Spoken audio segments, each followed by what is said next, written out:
Hey everybody, welcome back to another episode of Chumsky Bear Education. You know us, we love to learn, but we have fun while we're doing it. That's right, Chumsky. So, how are you today? Doing pretty good? Nice. Well, I thought today, maybe we could open up a chocolate egg. We haven't done that in a while. Ribbit. Chumsky, was that you? I thought I heard something. No, it wasn't you? Alright. Ribbit. Chumsky, are you sure that wasn't you? No? Alright. I don't know what's going on. Alright, what chocolate egg would you like to open? Oh, look, we got some new ones in the house. LOL, chocolate eggs. We haven't opened up one of those. Oh, you're gonna help me open it up? Alright, let's do this.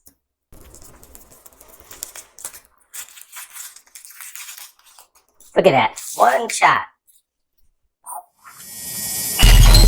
Let's open up the chocolate. Ribbit. Chumsky, did you just make a noise?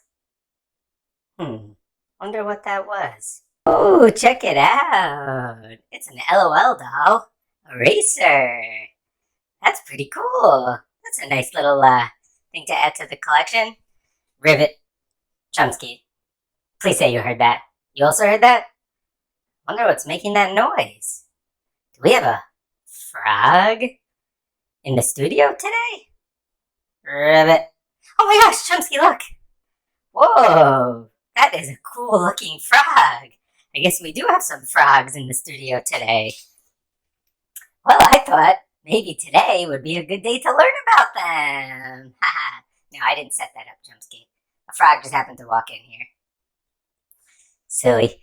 Alright, Chumsky, so what can you tell me about frogs? That's right, it's a type of animal. That's right. And what have we learned about animals? We've learned about mammals, and we've learned about fish, and we've learned about reptiles. And what's the main difference between a mammal and, let's say, a reptile? Oh, that's right, mammals are warm-blooded, and reptiles are cold-blooded, meaning that they use their environment to regulate their body temperature. That's right, so if they jump in a cold pool, their temperature will go down, where mammals, their temperature will stay the same. That's right, so are frogs reptiles? Is that what you think? No, Chumsky Bear, they're not reptiles, but they are cold-blooded, just like reptiles. So what are they? Well, frogs are a special category called amphibians. That's right. What does amphibian mean? It means that they live in the water and on land. Yep, they spend a ton of time in the water, but they can live on land too. That's right, where reptiles really just live on land. Another great question, Chumsky. What's the difference between a frog and a toad? Oh, see? A frog versus a toad. Well, what is the difference? Well, they are pretty similar. And actually, a toad is really just a type of frog. Yep. It isn't always the case, but sometimes toads have shorter legs and thicker skin that are more bumpy, where frogs have longer legs and smoother skin. Oh, that's interesting. Well, at least now you know the difference between a frog and a toad. Well, there's something else I want to talk to you about today, Chumsky, and that are tadpoles. Wow, look at them. Frogs lay eggs. Yep, just like other reptiles, they lay eggs. But instead of a frog hatching out, a little tadpole hatches out. Yep, look at those guys. And guess what? Tadpoles breathe through gills, just like fish. So frogs, which makes sense because they're amphibians, start their life in the water. Isn't that interesting? But when they start growing tadpoles, they start growing legs and, yep, they even grow lungs. So they stop breathing through gills under the water. And then the long tail goes away. And then they become frogs. Isn't that interesting? So frogs start off as tadpoles. Wow, that is interesting and amazing. There are some really cool species of frogs, like this poison dart frog.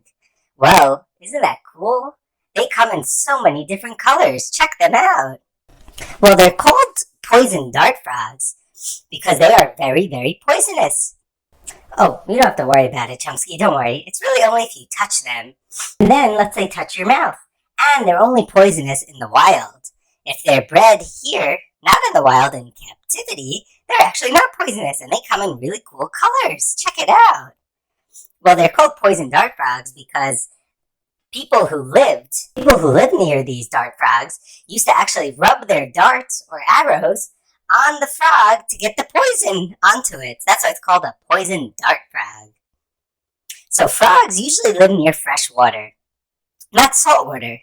Right, so not in the ocean. Usually near like rivers or streams or ponds, even lakes. They also have a very long tongue. Oh, check it out. That helps them catch insects. That's right. A lot of them can actually breathe and drink water through their skin. Yep, isn't that interesting? Almost like fish. Now, have you ever heard the sound that frogs make? Ribbit, ribbit, ribbit. Okay, oh, sorry, I'll stop. I got carried away there. I like making that noise. Ribbit. Well, do you know why they do that? Well, it's a way that they communicate with other frogs, and they also try to scare off other animals that might try to eat them.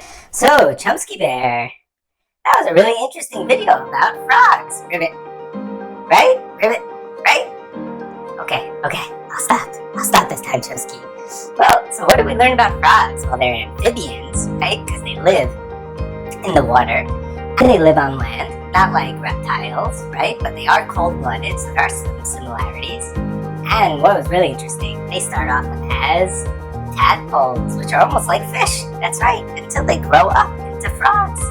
That is really interesting. Wow, so frogs are very interesting animals, right, Chumsky Bear? Did you say, can you have your chocolate now? Oh, Chumsky. Alright, fine, you can have your chocolate. And don't forget the cool LOL eraser that you got today. Alright, everyone, catch us next time on Chumsky Bear Education. Remember, support us on our Patreon page, which will link down below, where you can get even more amazing Chumsky content. Right, Chumsky Bear? That's right. And we'll catch you next time on Chumsky Bear Education. Bye, everybody.